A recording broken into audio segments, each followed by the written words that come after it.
अस्सलाम वालेकुम प्यारे व्यूवर्स। आज के नॉवल का नाम है ज़िंदगी का सफ़र। आई होप ये आप सबको बहुत पसंद आएगा। दादा, आपको अचानक मेरी शादी का शौक कैसे चढ़ गया? वो हंसते हुए कह रहा था। लेकिन उसे क्या मालूम था कि ये शौक नहीं, जुनून था। इस जुनून का इख्तिताम उसकी खैर शादीशुदापन का इख्तिताम करके ही होना था। क्या मतलब, शौक कैसे चढ़ गया? अरसलान साहब, तुम्हारी उम्र में मेरी दूसरी शादी हो चुकी थी। दादा, मैं एक ही करूँगा और अपनी पसंद से करूँगा। पर मैं क्या करूँ? मेरे स्टैंडर्ड्स की नहीं मिलती। जो मिलती हैं कुछ दिन ठीक रहती हैं, फिर अपनी औकात पर आ जाती हैं। पैसा चाहिए और तोहफे चाहिए। औरत पैसे के लिए मर्द के पास आती है। बस, अगर आपके पास बेपनाह दौलत ना होती तो आपकी 4 शादियाँ होती? बिल्कुल नहीं। वो बला का बदलिहाज और मुंह फट था। अरसलान, तुम सारी जिंदगी मेरी शादियों के ताने देते रहना मुझे। अरे मत करना 4, एक ही कर लो बस। आयजा बहुत अच्छी लड़की है, बहुत सीधी सादी मासूम। दादा, एकदम सीधी सादी मासूम वाला लॉजिक मेरे भेजे में नहीं बैठता। बैठे या ना बैठे, मैं जाहिद को जबान दे चुका हूँ। सारी जिंदगी तुमसे कुछ नहीं मांगा। आज पहली और आखिरी ख्वाहिश समझकर हाँ कर दो। मेरी इज्जत रख लो। किसी यतीम को इज्जत की छत मिल जाएगी। अल्लाह तुम्हें इसका बहुत अजर देगा। बस तरस खाकर शादी कर लूं? वाह, तरस खाकर ही कर लो। वो बज़िद थे, लेकिन यकीन था कि इतनी प्यारी लड़की मिलेगी तो सारी अकड़ निकल जाएगी इस लड़के की। मैंने तुम्हारे निकाह की तारीख भी दे दी है। क्या? ऐसी भी क्या जल्दी? मैं भागा जा रहा हूँ या वो लड़की? यार समझा करो, जाहिद बहुत बीमार है और वो बिस्तर मर्ग पर है, तो तुम उनकी यतीम पोती से शादी कर लो। दादा यार, मेरी भी कोई लाइफ है। अरे तो कर लेना अपनी लाइफ इंजॉय, तुम्हें नहीं रोक रहा मैं। अच्छा, तो बदले में मुझे क्या मिलेगा? वो पुरजोश हुआ। क्या मतलब, तुम्हें तुम्हारी शादी के बदले में कुछ चाहिए? वो शशद ही रह गए। तो शादी कौन सा मेरी पसंद से हो रही है? वो बेनियाज था, उसे कोई फर्क नहीं पड़ता था। क्या मुझे ऑफिस से 3 महीने की छुट्टी मिल सकती है? मैं वर्ल्ड टूर पर जाना चाहता हूँ। उसने अपनी पुरानी ख्वाहिश फिर दोहराई। वो वर्ल्ड टूर पर जाना चाहता था, आज से नहीं कई सालों से। लेकिन इरफान साहब ने कभी उसकी ख्वाहिश को संजीदा ना लिया था। उसकी जुदाई बर्दाश्त नहीं कर सकते थे, चाहे वो एक ही दिन की क्यों ना हो। अपनी बीवी के साथ अगर मैं ना कहूँ तो? फिर नहीं। ठीक है, मुझे मंजूर है, शादी भी और उसके साथ टूर भी। वो यकदम ही खुश दिखाई देने लगा। तुम्हारी तबीयत ठीक नहीं लग रही है मुझे बेटा। मैं ठीक हूँ दादा, आप बताएं, ज़रूरी बात करनी थी आपको। हाँ बेटा, उन्होंने वहीं बैठते हुए कहा। इरफान साहब है ना? जो वही जो दादा दादी के बहुत पुराने दोस्त थे, जो अक्सर औकात यहाँ आते रहते थे। घंटों बैठकर बातचीत होती उनके दौरान। वो कभी 3 तो कभी 4-4 दफ़ा चाय बनाकर उन्हें पेश करती रहती। वो अच्छे इंसान थे, खुश मिजाज, मिलन निसार। कहीं से नहीं लगता था वे कोई रईस घराने से ताल्लुक़ रखते थे। वो कभी महसूस ही नहीं होने देते थे कि उनके दादा के दरमियान मुआशी और समाजी लिहाज से ज़मीन आसमान का फ़र्क है। इस दफ़ा आया तो बड़ी उम्मीद से एक सवाल किया उसने मुझसे। सच कहूँ आयज़ा, तो मुझे यकीन है कि तुम भी मेरा मान नहीं तोड़ोगी, क्योंकि मैंने उसे यकीन दिलाया है कि वो जो कह रहा है ऐसा ही होगा। और वो क्या कह रहे थे दादा? उसने एक आईब्रो ऊपर करते हुए सवाल किया। साफ रंगत और खूबसूरत नकूश, नाजुक बदन, कमाल की हसीन थी वो। अपने पोते के लिए तुम्हारा हाथ मांगा है उन्होंने, और मैंने हाँ कर दी, बल्कि निकाह की तारीख भी दे दी। क्या? आयजा ने ना समझी में उन्हें देखा। इसी पल दादी अंदर आई। ना कुछ पूछा ना बताया, निकाह की तारीख दे दी। उसने दादी की तरफ देखते हुए कहा, घर की बात है बेटा। नहीं दादा, मेरी ज़िंदगी का सवाल है। क्या आपने मुझे इसलिए पाला कि जवान होने पर यूं ही किसी के साथ भेज दें? मैं तो उसे जानती भी नहीं। तुमने देखा तो है अरसलान को, अच्छा खासा बच्चा है। दादी भी बोली, तो वो हैरत में ही रह गई। अच्छा, तो ये आप दोनों की मिली भगत है? वो खफा होने लगी। इसमें मिली भगत का क्या करें बेटा, अच्छा रिश्ता है, खानदान अच्छा है, बड़ा घर है, किस चीज़ की कमी होगी तुम्हें? लोग तो तरसते हैं बेटा ऐसे रिश्तों के लिए। दादी जान, आप जानती हैं मैं किस किस्म की सोच रखती हूँ, और रिश्ता हमें अपनी बराबरी की सतह पर ही करना चाहिए। हमारे बीच स्टेटस का डिफरेंस रिश्ते को निभाना बहुत मुश्किल बना देता है। वो पुरएतमाद थी, और उसे हमेशा से इस चीज़ से बड़ी कोफ्त होती है कि भला लोग हम पला लोगों को छोड़कर इतने ऊंचे ख्वाब क्यों सजाते हैं। मैं नहीं जानती हूँ आयज़ा, तुम्हारे दादा तो तारीख दे चुके हैं निकाह की, अब तुम बस ये बताओ रुखसती कब करें। वाह, ये ठीक है, निकाह की तारीख रख कर रुखसती का मुझसे पूछ लें। वो खफा सा कहकर उठने लगी। अच्छा, नाराज होने से पहले मेरे लिए चाय तो बना देना। वो पीछे मुड़कर देखने लगी। जी बेहतर, और पैर पटक कर वहां से चली गई। जितना अशरफ साहब की हैसियत थी, उन्होंने उसे पढ़ाया लिखाया, एतमाद दिया, अच्छी तरबियत दी, अच्छी सोच। वो एक भरपूर शख्सियत की मालिक थी। उसे पहनने ओढ़ने का ढंग तो था ही, बोलने वालों में भी थी। दबकर रहना या किसी से डरना उसने सीखा ही नहीं था। इस बात को हुए एक हफ्ता गुजर गया था। अब एक सुबह अशरफ साहब ने उसे मेहमानों के आने की इत्तला दी। लड़के वाले देखने आ रहे हैं आज, ट्यूशन से छुट्टी लेनी थी। कितने लोग हैं दादा? 5-6 लोग होंगे। उनकी ताईजाद बहनें 2 हैं और शायद भाभी भी हों। अच्छा, अम्मी अबू नहीं? माँ बाप तो उसके बचपन में ही फौत हो गए थे बेटा, इकलौता बेटा है। एक पल वो रुकी, फिर सर इस बात में हिलाकर पलट गई। ये कैसा इलाका है मॉम? क्या दादा को अरसलान के लिए यहाँ से लड़की पसंद आई? गाड़ी जैसे ही इस तवील गली में दाखिल हुई, उसकी कज़न ने इस्तेहज़ाइया अंदाज में बोला, तुम्हारे दादा को कौन ही समझा सकता है। सानिया का दिल टूट कर ही रह गया। मेरी मासूम बच्ची, उन्हें अपनी छोटी बेटी का दुख खाए जाता, जिसको लेकर वो अरसलान का सोचे बैठी थी। खुद सानिया भी माँ की बदौलत काफ़ी अरसे से दिल ही दिल में अरसलान को पसंद करने लगी थी, और आज भी आंखें रो रो कर सुजाने के बाद लड़की के घर जाने पर साफ इनकार कर दिया। मैं क्यों जाऊं उसे देखने? तलखी से माँ को जवाब देकर वो दोबारा कमरे में बंद हो गई। और अरसलान के भी मिजाज मिल नहीं रहे थे। दादा ने उसे भी कोई अहमियत नहीं दी थी, यकीनन अपनी मर्जी थोप दी थी उस पर भी। नाजिया भाभी ने अपने 4 साला बेटे के बालों पर हाथ फेरते हुए कहा। इसी इसना में गाड़ी एक सियाह गेट के आगे रुकी। सामान सारा अंदर रखवा देना, महनाज बेगम ने तनफ्फर से कहा, और गाड़ी से उतरी। जहां उन्होंने आज कदम धरे थे, जमीन आसमान का फर्क था। कहाँ वो कई कई कनालों पर बिखरी कोठियां, और कहाँ ये 100-100 गज के घर। एहसास बर्तरी ने गर्दन में सरिया कस दिया। वो अंदर दाखिल हुए तो घर की हालत ऐसी भी न थी जैसे वो बाहर से नजर आ रहा था। घर अंदर से बहुत अच्छी हालत में था और साफ सुथरा था। हर चीज तरीके से रखी हुई थी। फर्नीचर भी कीमती ना था, पर इतना गुजरा हुआ भी ना लगता था। अशरफ साहब और उनकी अहलिया ने उनका इस्तकबाल बड़ी खुश दिली से किया। कुछ ही देर में आयजा भी वहां चली आई। उसे देखते ही चंद लम्हों तक तो उनके चेहरों पर अजीब से तासुरात छलके।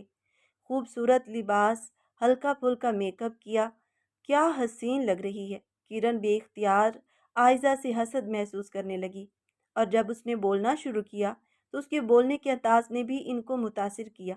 दिल ही दिल में किरण अपना मुआजना उससे करने लगी। सानिया के मुकाबले में किरण ज़्यादा खूबसूरत थी, मगर आयजा के सामने वो दोनों ही कुछ न थी। आयजा को देखते ही किरण को इस बात का एहसास शिद्दत से हुआ था। शाम का वक्त था। चाय के साथ समोसे, कपकेक्स और पेस्ट्री वगैरह पेश की गई थी। इंतज़ाम भी अच्छी तरह किया गया था। वो चाहकर भी कोई नुक्स न ढूंढ पाए, क्योंकि रख रखाव अशरफ साहब के घर में कूट कूट कर भरा था, चाहे फिर वो शख्सियतें हों या घर की दीवारें। मुझे तो लगा कोई पेंडू सी होगी। देख रहे हैं दादा ने कैसी लड़की पसंद की है अरसलान के लिए। शायद हमें नीचा दिखाना चाहते थे। अरे तो करने दो, आएगी तो वही ना, फिर बताऊंगी मैं क्या चीज़ हूँ। वो तल्खी से बोली थी। आज आयजा और अरसलान का निकाह था। आयजा की सहेलियां उसे घेरे बैठी थीं, बहाने बहाने से उसे छेड़ती। उसके हाथ पर अरसलान के नाम की खूबसूरत मेहंदी सजी थी। उसने निकाह की तैयारी दिल से की थी, क्योंकि उसने दादा और दादी के फैसले पर सर झुकाया था और खुद को आने वाली ज़िंदगी के लिए तैयार किया था। निकाह के साथ ही रुखसती तय पानी थी। उसने करीम और सुर्ख इम्तजाज का कामदार लहंगा पहना हुआ था। पार्लर से तैयार हुए खूबसूरत फूलों के गजरे पहने, खुशबू, अरमान और ख्वाबों से सजी वो अपना आप और अपनी ज़िंदगी आज के दिन अरसलान नियाजी के संग बांधने को तैयार थी। कुछ ही देर में काजी, दादा और गवाहों के साथ अंदर आए। निकाह के बोल बोले गए। उसने धड़कते दिल और कांपते हाथों से अपनी ज़िंदगी अरसलान नियाजी के नाम कर दी थी, जिसे वो कुछ देर कबल खिड़की की ओर से लाउंज में बैठे देख चुकी थी। اس نے بھی کریم کلر کا شلوار سوٹ پہنا ہوا تھا، سر پر سفید رنگ کی پگڑی تھی۔ وہ خوبصورتی میں اپنی مثال آپ تھی، تو ارسلان بھی کسی سے کم نہ تھا۔ دراز قد اور خوش شکل، مغرور نین نقش لیے، وہ دیکھنے میں ہی عائزہ کی دھڑکنیں تیز کر گیا تھا۔ وہ شرمائی لجائی سی بیٹھی تھی۔ جب نکاح کی مبارکباد کا شور اٹھا، سب اسے گلے لگا رہے تھے۔ سادگی سے ہوئی تقریب میں نم آنکھوں سے دادا دادی نے اسے رخصت کیا۔ قیمتی گاڑی میں وہ ارسلان کے قریب ہی بیٹھی تھی۔ ارسلان نے سرسری نگاہ اس کے سجے چھپے روپ پر ڈالی، مگر چہرہ ظاہر نہ تھا۔ وہ گھونگھٹ ڈالے بیٹھی تھی، لیکن ارسلان نے اس کے نازک ہاتھوں پر سجی مہندی پر اپنا نام دیکھا تو مسکرایا۔ ارسلان کی عائزہ، نائس۔ اس نے مسکراتے ہوئے سرگوشی کی تو عائزہ ایک دم شرم سے لال ہوئی تھی۔ اسے سمجھ نہ آیا یہ ستائشی جملہ تھا یا بس ایک عام سا تبصرہ۔ شہر کی عام گلیوں سے پوش علاقے تک کا سفر تھوڑا لمبا تھا۔ دفعتاً اس نے کن اکھیوں سے ایک وسیع گیٹ دیکھا اور سامنے سفید رنگ کی محل نما عمارت جو بتیوں سے سجی ہوئی تھی۔ اس کے دل میں عجیب سا احساس ہوا، کیا وہ چھوٹی سی گلیاں چھوڑ کر اس محل میں رہنے والی تھی؟ اگلے ہی پل وہ گاڑی سے اتر کر اندر جا چکا تھا، جہاں شاید مردوں کے لیے انتظام تھا۔ اترو بیٹا، اب کیا انتظار میں ہو کہ ارسلان ہاتھ پکڑے گا؟ ہمارے یہاں ایسے چونچلے نہیں ہوتے، وہ طنزیہ انداز میں بولی تو عائزہ ایک دم چونکی۔ یہ لہجہ، یہ انداز اسے بہت برا لگا تھا۔ وہ ایک جھٹکے سے گاڑی سے اتری، دل ایک دم سے جیسے ٹوٹ گیا ہو۔ وہ وسیع لان سے اور پورچ سے ہوتی گزری، مرکزی دروازے میں داخل ہوئی۔ ہیل پہنے اس کے پاؤں دکھنے لگے۔ اندر نگاہ پڑتے ہی ایک پل کے لیے اس کی آنکھیں جیسے چندھیا سی گئی تھیں۔ اتنی اونچی چھت، اتنی اونچی کھڑکیاں، یہ گھر تھا یا کانچ کا بنا محل؟ درمیان میں لگا یہ جھومر جیسے ہیروں سے بنا تھا۔ اس کی چمک نے ہر چیز کو اپنا عکس دیا ہوا تھا۔ فرا، عائزہ کو اس کے کمرے میں پہنچا دو، انہوں نے کہا تو عائزہ چونکی۔ عام طور پر جو رسمیں ہوتی ہیں، ایسا کوئی انتظام یہاں نہ تھا۔ کچھ عورتیں قریب ہی صوفے پر بیٹھی اپنی باتوں میں لگی تھیں۔ چلو آ جاؤ، میں تمہیں لے کر جاتی ہوں۔ وہ سر ہلاتی اس کے پیچھے چلنے لگی۔ سیڑھیاں چڑھ کر ایک طویل راہداری میں گزرتے وہ نیچی نظروں سے آس پاس کا جائزہ لیتی رہی۔ کمرے میں پہنچی تو معلوم ہوا ارسلان کا کمرہ اس کے پورے گھر جتنا وسیع تھا۔ وسیع و عریض پھیلا یہ کمرہ سفید اور سبز سنہرے رنگ کا امتزاج تھا۔ قیمتی پردے، فرنیچر انتہائی قیمتی لگ رہا تھا۔ ایک طرف گیٹ پر ڈریسنگ روم بنا ہوا تھا، جہاں شیشے کی الماری میں چاروں طرف مردانہ لباس، گھڑیاں، جوتے، چشمے، پرفیوم وغیرہ سب ایک ترتیب سے سجے تھے۔ کمرے کے اندر کوئی الماری نہ تھی تو اس کا سامان کہاں جائے گا، اس نے سوچا۔ فرا اسے کمرے میں چھوڑ کر جا چکی تھی۔ پلنگ کے سامنے آتش دان بنا تھا، ایک طرف دیوار پر جمبو سائز LD لگی تھی اور پینٹنگز، میز اور صوفے اور لمبا سا سبز مخملی بیڈ اس نے پہلی مرتبہ دیکھا تھا۔ وہ سر جھٹک کر ہنس دی۔ اللہ بھی نوازنے پر آتا ہے تو کتنا نوازتا ہے۔ یقیناً یہی ایک کمرہ لاکھوں کی ملکیت میں تھا۔ اس نے گہری سانس لی، ایک وہ جو تھی جو اپنی چھوٹی چھوٹی باتوں کے لیے کتنی ٹیوشنز لیتی رہی ہے۔ وہ کمرے کا مکمل جائزہ لینے کے بعد پلنگ پر جا بیٹھی۔ گھڑی پر نگاہ ڈالی تو رات کے 11 بج رہے تھے۔ وہ ارسلان کا انتظار کرنے لگی۔ انتظار کرتے کرتے 2 بج گئے، لیکن کوئی آہٹ نہ ہوئی، نہ دروازہ کھلا۔ وہ بیٹھے بیٹھے تھک گئی تو پلنگ پر نیم دراز ہو گئی۔ ارسلان آخری رات کے 3:30 بجے مردان خان سے مہمانوں سے جان چھڑاتا اپنے کمرے کی جانب بڑھ رہا تھا، جب اس کا فون بجنے لگا۔ ہاں بولو ارسلان، غائب ہو؟ ٹریک ریڈی ہے، آج بڑے بڑے ریسرز ٹریک پر اتر رہے ہیں۔ آج ریس تو کل تھی نا؟ کل؟ تمہارا دماغ خراب ہے، جلدی پہنچو، تمہاری جیپ تیار کھڑی ہے۔ وہ تیزی سے کہہ کر فون بند کر گیا۔ شادی کے دن ریس پر جانے والا پہلا دولہا ہوں گا۔ خیر، کون سا بھاگے جا رہی ہے، مل لیں گے ارسلان کی عائزہ سے۔ پھر وہ کہہ کر اندر داخل ہوا تو کمرے میں پھول، مہندی اور پرفیوم کی ملی جلی مہک نے اس کا استقبال کیا۔ وہ گھونگھٹ ڈالے ہی تکیے کے سہارے نیم دراز سو رہی تھی۔ وہ جلدی سے ڈریسنگ روم میں داخل ہوا اور 5 منٹ میں لباس تبدیل کرتا ٹریک سوٹ میں ملبوس تیار ہو کر باہر نکل گیا۔ جانے سے قبل اس نے سرسری نگاہ اس گھونگھٹ والے وجود پر ڈالی اور پھر نکل کر گیٹ بند کر دیا۔ گیٹ بند ہونے کی آواز پر اس کی آنکھ کھلی۔ اس نے گھڑی پر نگاہ ڈالی، 3:30 بج رہے تھے۔ اٹھ کر گلاس وال کے پاس آئی اور اندھیرے میں ڈوبے وسیع لان میں نگاہ ڈالی۔ 2 منٹ بعد وہ اندر سے نکلتا دکھائی دیا، سیاہ لباس میں ملبوس، اپنی گاڑی کی طرف بڑھتا اور ارد گرد سے بے نیاز تھا۔ اس کا دل عجیب احساس سے دوچار ہوا، کیا اس پر وہ تھوپ دی گئی تھی؟ اس کا دل کرچی کرچی ہو گیا۔ آنسو پونچھتے اس نے گھونگھٹ اتار پھینکا۔ ایک ایک زیور نوچ کر پھینکتی رہی، پھر وہ ایک طرف رکھے سوٹ کیس میں سے کپڑے نکال کر غسل خانے میں داخل ہو گئی۔ صبح گیٹ پر ہوتی مسلسل دستک سے اس کی آنکھ کھلی۔ شاید ارسلان ہو۔ دل تمام شکوہ غصے کے باوجود دھڑک اٹھا۔ اس نے اٹھ کر گیٹ کھولا تو سامنے ہی کرن کھڑی تھی۔ سوتی ہی رہیں گی؟ اپنے دولہے کی کچھ خبر بھی رکھیں گی؟ کیا مطلب؟ صبح صبح یہ چہرہ اور لہجہ اسے بری طرح تپا گیا تھا۔ مطلب یہ کہ آپ کے نصیب کے قدموں سے شادی کی پہلی رات ہی ارسلان کا ایکسیڈنٹ ہو گیا ہے۔ وہ طنزی انداز میں اسے گھورتی بولی۔ اس کا دل یک دم خوف سے لرز اٹھا۔ چہرے پر پریشانی ظاہر ہوئی۔ کیسے ہوا ایکسیڈنٹ؟ اب ساری تفصیل مجھ سے ہی لیں گی؟ جلدی آ جائیں نیچے، دادا کہہ رہے ہیں کہ ہاسپٹل جانا ہے آپ کو۔ اس نے کہا تو عائزہ تیزی سے گردن ہلاتی پلٹی۔ 5 منٹ میں ہی وہ نیچے کھڑی تھی۔ کچھ مہمان تھے وہیں، اسے عجیب نظروں سے دیکھتے، نظروں ہی نظروں میں تولتے، کوستے، طنز کرتے محسوس ہوئے۔ وہ ان کو نظر انداز کرتی عرفان صاحب کے پاس چلی گئی۔ اسے دیکھتے وہ اٹھ کھڑے ہوئے اور چلنے کا اشارہ کیا۔ ان کے پیچھے چلتی ہوئی وہ باہر نکل آئی۔ ڈرائیور نے ان کے لیے گیٹ کھولا تو وہ گاڑی میں سوار ہوئے۔ گاڑی تیزی سے محل کے بیرونی حصے کی جانب بڑھنے لگی۔ کیا تم نے ارسلان کو ٹریک پر جانے کی اجازت دی تھی؟ وہ آہستہ سے بولے۔ انداز میں پریشانی اور فکر تھی۔ وہ رات کمرے میں نہیں آئے تھے دادا، اس نے آہستہ سے جواب دیتے ہی اپنا رخ شیشے کے پار کر دیا۔ وہ گہرا فنکار بھرتے خود ہی خاموش ہو گئے۔ مزید سوالات کا کوئی جواز ہی نہ رہا۔ عائزہ مشکل سے آنسو روکے ہوئے تھی۔ ذلت، ذلت اور ذلت۔ ابھی تو 24 گھنٹے بھی پورے نہیں ہوئے تھے۔ اس میں اپنی قسمت پر طنزیہ، گردن جھٹکی، آنسو بہنے لگے جسے اس نے بے دردی سے رگڑ دیا۔ ارسلان نے دادا کو معمولی چوٹوں کو کہا تھا، مگر جب وہ ہسپتال پہنچے تو وہ انتہائی نگہداشت کے وارڈ میں تھا۔ دادا ایک دم لڑکھڑا گئے۔ عائزہ نے اسے جلدی سے تھاما۔ دادا سنبھالیے خود کو پلیز، وہ بالکل ٹھیک ہو جائیں گے۔ آپ بیٹھے یہاں، میں آتی ہوں ڈاکٹر سے مل کر۔ کہتے ہوئے وہ ایک طرف بڑھ گئی۔ آپ کیا ہیں پیشنٹ کی؟ میں ان کی وائف ہوں، اس نے کہا تو ڈاکٹر سر تا پیر تک اس کا جائزہ لینے لگی۔ وہ دیکھنے میں ہی نئی نویلی دلہن لگ رہی تھی، مگر یہ وقت مزید موضوعات کا نہیں تھا۔ میڈم، انہیں صبح 7 بجے لایا گیا۔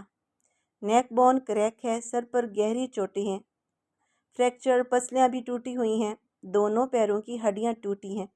فریکچر ایک سیریس انجری ہے۔ اگر وہ ہوش میں آتے ہیں تو پریشانی کی کوئی بات نہیں ہے، لیکن اگر نہیں تو پھر چانسز ہیں کہ وہ کوما میں چلے جائیں گے۔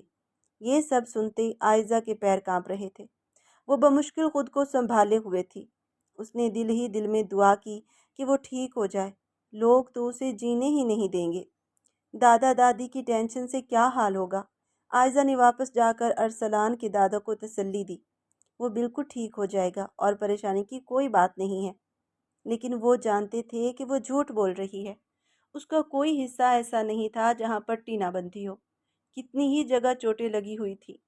وہ جانتے تھے کہ ان کا لاڈلا لخت جگر کس حالت میں پڑا ہے۔ اتنا سا تھا جب اس کے ماں باپ چھوڑ کر چلے گئے تھے۔ میں نے اپنے ہاتھوں میں اسے جوان کیا، اس کی ایک ایک خواہش پوری کی۔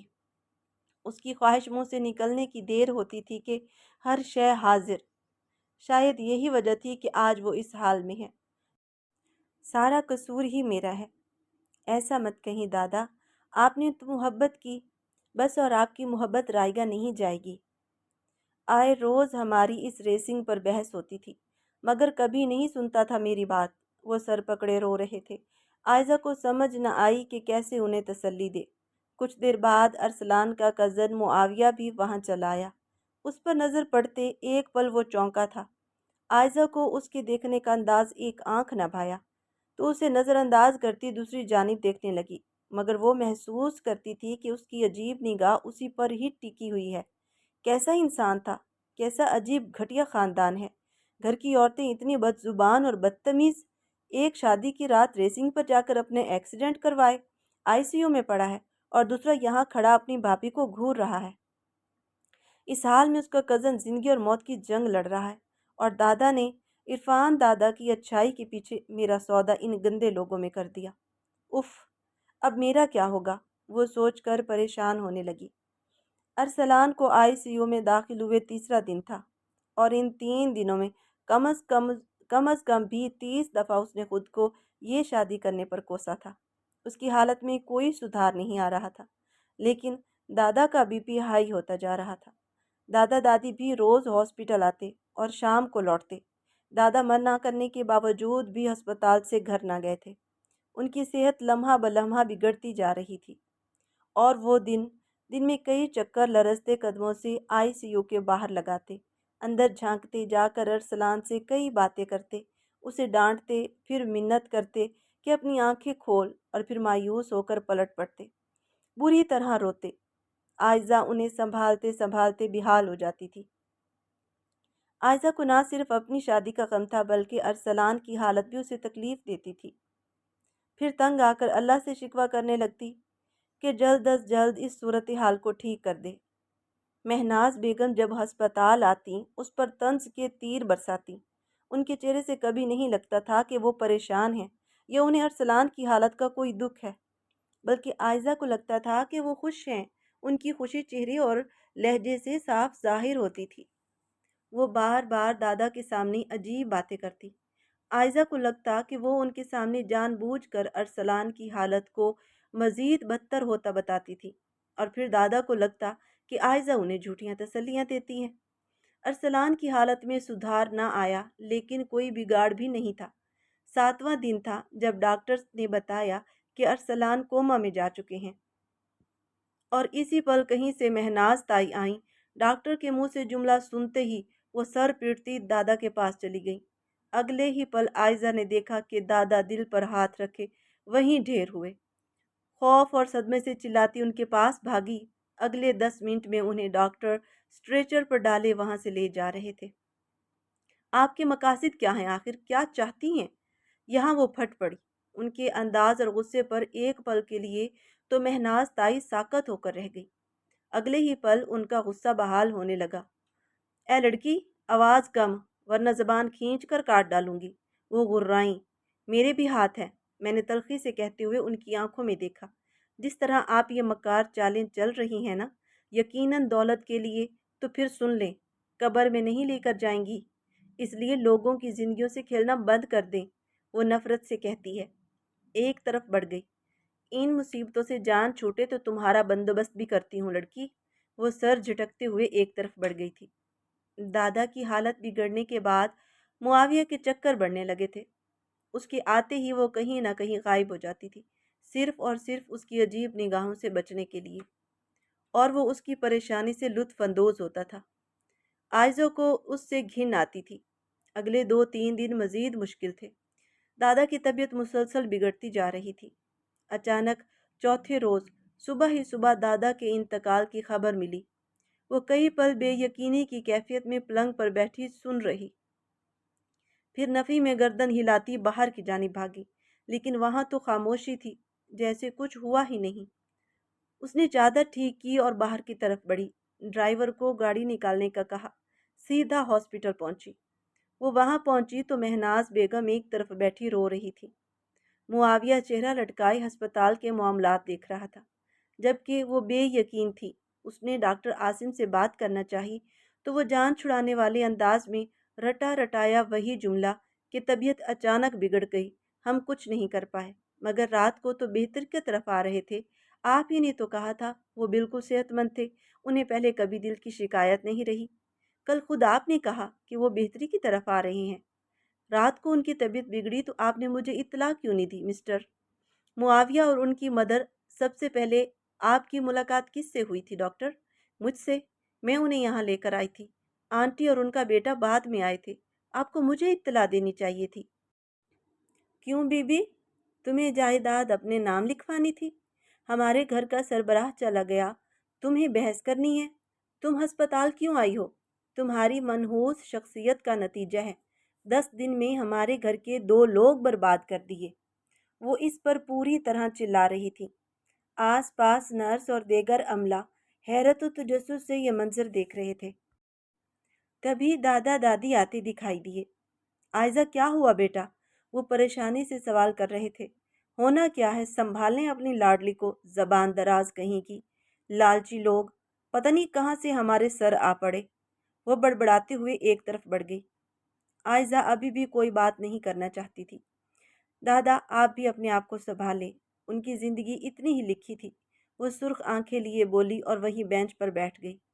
कुछ फासले पर खड़ा नुमान भी ये मंजर देख रहा था।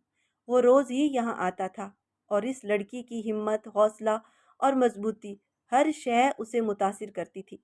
उसे दिल ही दिल में अरसलान की किस्मत पर रश्क होता था। वो उसी की तरफ देखता रहा। जब आयजा उसकी निगाह महसूस करती, उसकी जानिब देखने लगी।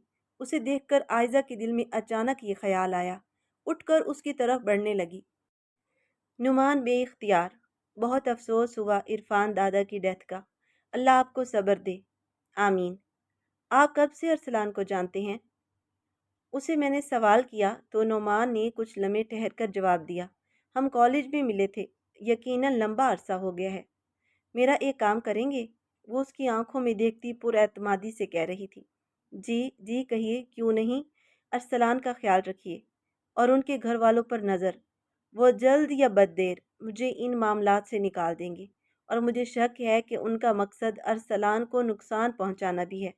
मैं जानती हूँ हमारी शादी आम शादी नहीं है, ना ही कोई मियाँ बीवी का रिश्ता है हमारे दरमियान, मगर इंसानियत के नाते मैं चाहती हूँ कि आप उसका ख्याल रखें। शायद मैं मज़ीद ना रख पाऊँ, संजीदगी से कह रही थी वो। नुमान सर हिलाते दिल ही दिल में उसकी शख्सियत और किरदार से मुतासिर हुआ था। 6 माह बाद वो अपने इसी छोटे से घर में थी, पहले की तरह मजबूत, पुरएतमाद और खूबसूरत। उसका शक यकीन में उस दिन बदल गया जब दादा को दफनाया गया। उसके साथ ही मरियम बेगम का रवैया बद से बदतरीन होता चला गया।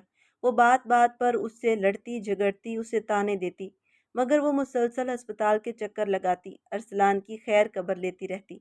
मगर उसने वो महल नुमा घर छोड़ दिया था और जिस दिन डॉक्टर्स ने उसे अरसलान के होश में आने की खबर सुनाई, वो पलट कर अपने घर आ गई और दोबारा कभी वहां का रुख नहीं किया। ना चाहते हुए भी उसके दिल में एक जज्बा पैदा हो गया था, मगर उसने इस जज्बे को हवा न दी थी, क्योंकि उसे अपनी इज्जत नफ्स का ख्याल था। वो देखना चाहती थी कि वो वापस लौटेगा या नहीं, खुद से आएगा या नहीं। शादी की पहली रात नहीं आया, फिर इन हालात के बाद वापस आएगा या नहीं, वो देखना चाहती थी। दिल में इंतज़ार का दिया जलता रहता था। और अब वो एक मशहूर रेस्टोरेंट में वेट्रेस थी, क्योंकि दादा के इंतकाल के बाद उनके हालात में फ़र्क आया था और घर को चलाने के लिए उसे ही कुछ न कुछ करना था। पेंशन से घर के मामलात नहीं चलते थे। अरसलान नियाज़ी अब एक मुकम्मल तौर पर मुख्तलिफ शख्सियत था। बाल बड़े हुए और एक पोनी में कैद थे। चेहरे की शोख व शरारत हवा हो चुकी थी। चेहरा संजीदा, हमेशा गुस्से में रहने लगा था। वो हर एक को काट खाने को तैयार रहता था। जब वो घर लौटा तो कुछ भी पहले जैसा नहीं था। शादी की रात ने उसकी ज़िंदगी तबाह कर दी थी। आज तक उसने अपनी बीवी को नहीं देखा था, जिसके हवाले से उसे मुख्तलिफ बातें सुनने को मिली थी, लेकिन वो खुद वहाँ नहीं थी। महनाज ताई ने उसे बताया कि वो बदकिरदार थी। तुम अस्पताल में पड़े थे और वो कभी नुमान और कभी इमाम के साथ गपशप में लगी रहती थी। और उन्होंने सबूत के तौर पर नुमान और आयजा की तस्वीर भी दिखाई थी, जिसमें आयजा का चेहरा तो जाहिर ना था, लेकिन नुमान के तासुरात ऐसे थे कि अरसलान को यकदम नफरत महसूस हुई थी। किस कदर बेखुदी से मुस्कुराया वो उसकी बीवी को देख रहा था। खैर, कैसी बीवी, भाड़ में जाए। उसने सर झटका और रज़ा को फ़ोन मिलाने लगा। हाँ रज़ा, तुमने फ़ोन किया था सुबह, खैरियत? यार मुझे तुमसे कुछ काम है। क्या तुम मेरे रेस्टोरेंट में आ सकते हो? ठीक है, मिलते हैं। अरसलान उसके कई मैसेजेस और फ़ोन को नज़रअंदाज करता बाहर की तरफ बढ़ गया था। वो सफ़ेद वर्दी पहने, बालों की ऊंची पोनी बांधे, हल्का सा मेकअप किए अपने काम में मगन थी। संजीदा चेहरा, सपाट तासुरात। वो दूसरी वेट्रेस की तरह मुस्कुराती नहीं थी, ना कस्टमर से बेतकल्लुफ़ होती थी, ना किसी से टिप कबूल करती थी। रेस्टोरेंट मैनेजर ने कई दफ़ा उसे चेहरे पर मुस्कुराहट रखने का कहा, मगर वो अपने काम से मुखलिस थी। जिसके बोलने का अंदाज, उसका रख रखाव और रेस्टोरेंट मैनेजर उसके काम से बहुत खुश था। उसके ना मुस्कुराने की बिना पर उसे निकाल नहीं सकता था। एक्सक्यूज़ मी, एक मर्दाना आवाज़ पर उसने आस पास किसी को ना पाकर खुद ही उस टेबल पर जाने को कदम बढ़ाए, मगर आधे रास्ते में ही उसके पैर कपकपा गए। उसे सामने देखकर वो यकदम बुरी तरह घबराई, मगर फौरन खुद को संभाला। वो मोबाइल में मसरूफ़ था। उसके दोस्त ने ऑर्डर नोट करवाते उससे कुछ पूछा तो उसने सर उठाया। सरसरी निगाह उस पर डाली तो निगाह ठहर गई। वो इसे देखता ही रहा। उसकी आंखें सुर्ख पड़ रही थी, मगर उनका भूरा और सुनहरी रंग, फिर घनी पलकें, इनमें डूबा उदासी और खामोशी का अजीब सा समंदर अरसलान को मंजमंद कर गया। उसने सर झटक कर नज़र फेरी और अपने मोबाइल पर मसरूफ़ हो गए। कुछ देर बाद वो फिर ऑर्डर लेकर आई तो अरसलान की निगाहें बेख्तियार ही उसके चेहरे पर फिसल गईं। आपको कुछ और तो नहीं चाहिए? नहीं शुक्रिया, रज़ा ने कहा तो वो सर हिलाती पलट गई। कम ऑन, कैसे घूर रहे हो वेट्रेस को? रज़ा शर्मिंदा सा होकर कह रहा था। कौन, मैं? अरसलान ने ना समझी से पूछा। नहीं, तुम्हारा हमजाद। अरसलान हैरान रह गया, मगर जब तक वो वहाँ रहा उसकी निगाहें उसी पर टिकी रहीं। सिलसिला यही नहीं रुका, वो मुसलसल उसके जहन और दिल पर सवार रही। वो 2 हफ्ते में एक चक्कर ज़रूर लगाता था। वो इतना भी जान गया था कि वो भी इसकी मौजूदगी महसूस करती थी और वो उसकी मेज़ पर खुद आती थी, लेकिन कभी मुस्कुराई नहीं थी, ना कोई फजूल बात की थी। वो जो औरतों को एक पल में राम करता था, उसके सामने कुछ ना कह पाता था। इस रोज़ वो रेस्टोरेंट से निकला तो उसने दिल ही दिल में उसको मज़ीद जानने का इरादा कर लिया था। रेस्टोरेंट से निकला तो सामने ही नोमान खड़ा था। नोमान को खड़ा देखकर वो मुंह फेर कर जाने लगा। तो ये सिला मिलता है इंसानों की दोस्ती का कि अब तुम पीठ फेर रहे हो? क्या? और जो तुमने मेरे साथ किया, क्या किया मैंने, बताओ मुझे। छोड़ो, अब कोई फ़ायदा नहीं है, अरसलान ने कहा। दोस्त की गैर मौजूदगी में, बल्कि गैर मौजूदगी में नहीं, उसके बिस्तर मर्ग पर होने के वक्त उसकी ही बीवी से तुम? नौमान बोला, एक लफ्ज़ भी और मत कहना। उसने शहादत की उंगली उठाकर उसे खबरदार किया। अरसलान खामोश रह गया। किस कदर घटिया समझती हो तुम मुझे? हाँ, इतना घटिया कि मैं तुम्हारी बीवी? लानत है मुझ पर, काश मैं यहाँ आता ही नहीं और सारी ज़िंदगी तुम्हारी नाराज़गी की वजह सोचते रहता तो मुझे इतनी तकलीफ़ ना होती। अरसलान ने कुछ कहे बगैर मोबाइल में एक तस्वीर निकालकर उसके सामने कर दी। उसे देखकर नुमान हंसा और बेख्तियार ताली बजाने लगा। क्या तुमने जानने की कोशिश भी की है कि ये असल है या नहीं? इस वक्त ये लड़की मुझे क्या कह रही थी, जानते हो अरसलान? अरसलान का ख्याल रखिए और इनके घर वालों पर नज़र। ये लोग जल्द ही मुझे इन मामलात से निकाल देंगे और मुझे शक है कि उनका मकसद अरसलान को नुकसान पहुंचाना भी है। मैं जानती हूँ हमारी शादी आम शादी नहीं, ना ही कोई मियाँ बीवी का रिश्ता है हमारे दरमियान, लेकिन इंसानियत के नाते मैं चाहती हूँ कि आप उसका ख्याल रखें। शायद मज़ीद मैं न रख पाऊँ। अरसलान बेयकीनी से उसे देखे गया। और हर रोज़ ये लड़की अस्पताल आती थी तुम्हारी खैरियत मालूम करने, और जिस दिन तुम होश में आए वो तुमसे मिले बगैर चली गई। और मैं सोचता हूँ कि बहुत अच्छा किया उसने, तुम इसी के लायक हो। कौन शादी वाले दिन बीवी को छोड़कर रेस पर जाता है? इतनी अच्छी लड़की कम से कम तुम डिज़र्व नहीं करते। अगर मुझे मालूम होता उस दिन तुम्हारा निकाह हुआ था तो मैं कभी तुम्हें फ़ोन ना करता। काश वो रेस भी सो जाती। रोज़ यही सोच छोड़कर खुद को अजियत देता था, मगर नहीं, जो हुआ अच्छा हुआ। कम अज़ कम वो लड़की तुम जैसे इंसान से तो महफूज रही। एहसान फरामोश और खुद गर्ज, वो तलखी से कहता वहाँ से जाने लगा तो अरसलान पत्थर का बुत बना वहाँ खड़ा था। दिल एहसास नदामत और शर्मिंदगी के समंदर में डूब रहा था। उसने पलटकर रेस्टोरेंट की तरफ देखा और मोबाइल स्क्रीन पर नजर आती इस तस्वीर को। फैसला हो गया था, वो इस लड़की के बारे में नहीं जानना चाहता था और ना ही दोबारा कभी यहाँ आएगा। उसे उस लड़की से मिलना है जो उसकी निकाह में थी, जिसके साथ उसने ज्यादती की। पता नहीं वो मुझे माफ़ करेगी या नहीं, लेकिन वो कोशिश ज़रूर करेगा। ये सोचते ही उसका दिल हल्का हुआ था। नुमान गुस्से में गया था, मगर वो जानता था कि वो इससे ज़्यादा दिन नाराज़ नहीं रहेगा। वो वहाँ से सीधा उसी महल्ले गया जहाँ वो 6 माह पहले उसे रुखसत करके लाया था। गेट पर दस्तक देते उसका हाथ कांपने लगा। अजीब एहसास में घिरा वो धड़कते दिल से गेट खुलने का मुंतजिर था। गेट दादी ने खोला और उसे देखकर उन पर कई पल तक सकता तारी हुआ। अस्सलाम वालेकुम। वालेकुम अस्सलाम। आओ बेटा, अंदर आ जाओ। उसके सर पर हाथ फेरती उसे अंदर ले गई। आयशा कहाँ है? उसने पहला सवाल ही किया था। वो बस आती होगी, इस वक्त तक आ जाती है। शायद सौदा लेने रुक गई हो। कहाँ होती है? सवाल खुद लब से फिसला। मुलाजमत करती है बेटा। इरफान के जाने के बाद कुछ तो करना ही था ना। वो नरमी से कहती उसे पानी का गिलास पेश करके वहीं बैठ गई। तुम्हारी तबीयत कैसी है? अब मैं बिल्कुल ठीक हूँ। वो मुस्कुराए। दिल की हालत अजीब थी। वो बहुत बेचैनी से बैठा। कुछ देर बाद बेल हुई। दादी तेजी से उठकर गेट खोलने के लिए गई। जब गेट खुला वो लब सख्ती से भींचते खुद को कंपोज करने लगा। अस्सलाम वालेकुम। आयजा की आवाज़ पर बुरी तरह से चौंका। झटके से गर्दन घुमाकर उसे देखा तो कई पल यूं ही उसे देखता रहा। वो सपाट निगाहों से उसे ही देख रही थी। अरसलान की आंखें बेइख्तियार नम हो गईं। पता नहीं क्यों उसका दिल चाहा कि फूट फूट कर रो दे। ये क्या हो रहा है उसके साथ? वालेकुम अस्सलाम। कैसी हो? उसका लहजा नरम था। तुम दोनों बैठो, मैं आती हूँ, दादी कहते हुए एक तरफ बढ़ गई। जी, क्या मैं जान सकती हूँ आप यहाँ क्यों आए हैं? कोई भी बात कहने से पहले मैं आप पर कुछ बातें वाज़िया कर दूँ। नंबर 1, खुला का केस मैं दायर कर चुकी हूँ।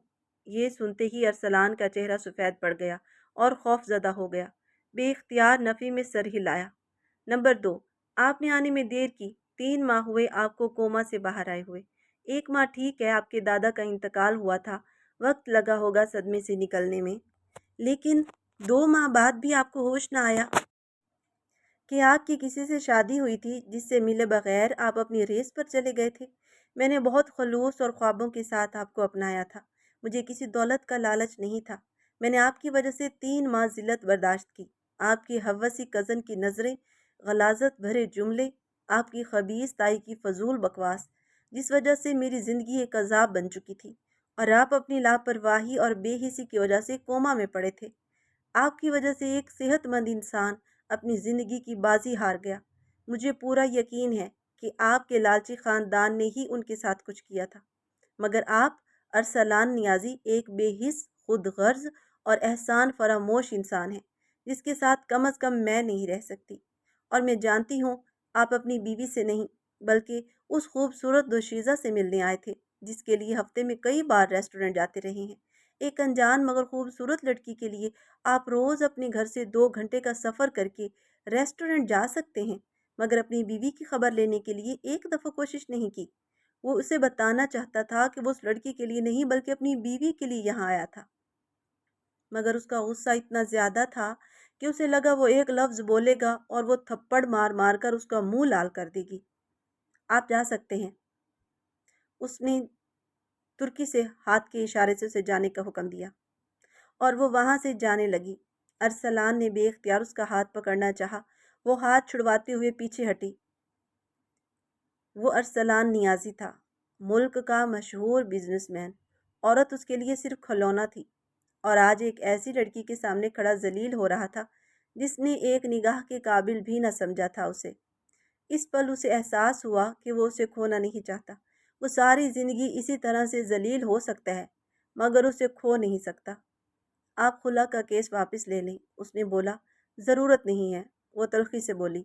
मैं गलत फहमी का शिकार था और मैं रेस्टोरेंट वाली लड़की से मिलने नहीं, अपनी बीवी से मिलने आया था।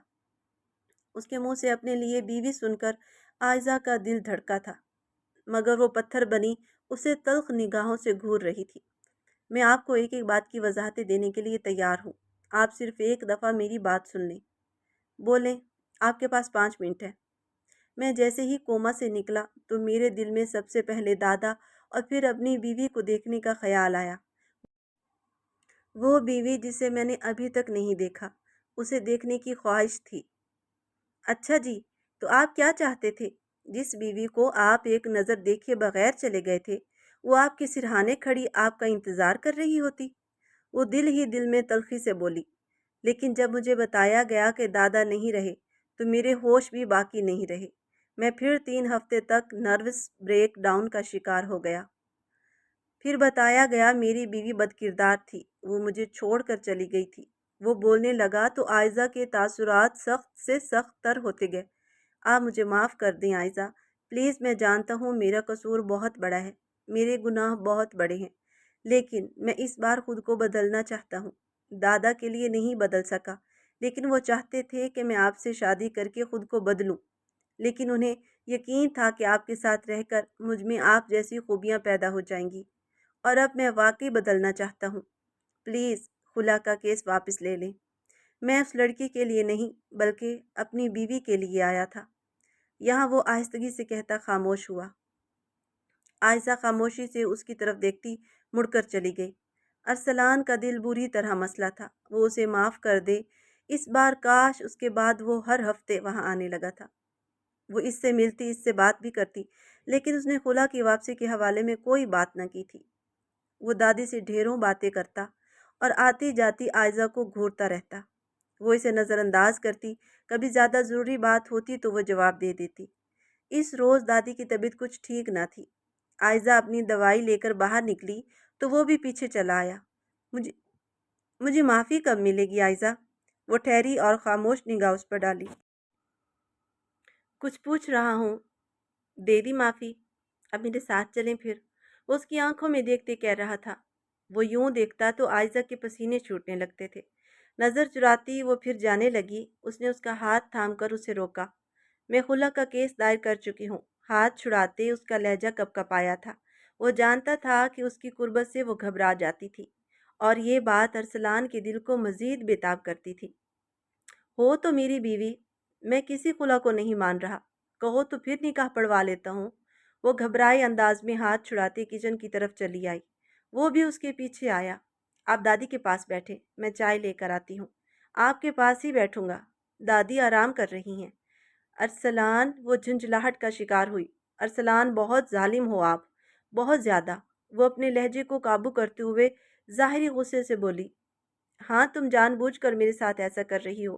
کتنی معافیاں مانگوں میں نے کہا نا، معاف تو کر چکی ہوں، پھر میرے ساتھ کیوں نہیں چلتی؟ کہاں چلوں آپ کے ساتھ؟ وہ دونوں ہاتھ سینے پر باندھے سنجیدگی سے پوچھ رہی تھی۔ اس گھر میں سب کو نکال چکا ہوں، وہ الگ ہو گئے ہیں، بس تم اور میں رہیں گے، اور دادی، ہمارے بچے۔ اس نے آخری جملہ کہا تھا۔ اس کی آنکھوں میں جھانکا تو وہ چڑ کر مڑنے لگی۔ اپنی حد میں رہیں، اوکے؟ اس نے سرخام دیتے ہوئے کہا۔ کب چلیں گے میرے ساتھ؟ عائزہ، وہ پھر آپے میں آیا تھا۔ بے باکی پر اترتا تو وہ نم ہو جاتی تھی۔ وہ سنجیدہ ہوتا تو پھر عائزہ نے بمشکل مسکراہٹ ضبط کرتی۔ دادی کی طبیعت بہتر ہو تو چلتے ہیں۔ کیا؟ وہ ایک دم پرجوش ہوا تھا۔ اس کے قریب آئی، اسے کھینچ کر اپنے ساتھ لگایا۔ وہ شرم سے پانی پانی ہو گئی۔ واہ، اسے اپنے سینے سے لگائے کھڑا تھا۔ ان دونوں کو اپنی دھڑکنیں محسوس ہو رہی تھی۔ اتنا سکون مل رہا تھا جیسے دنیا میں صرف وہی ہوں اور کچھ نہیں تھا۔ ارسلان نے پیار سے اس کے ماتھے پر بوسہ دیا اور پھر آنکھوں پر، اور ابھی نیچے اس کے لبوں پر جانے ہی والا تھا کہ وہ ایک دم پیچھے ہٹی۔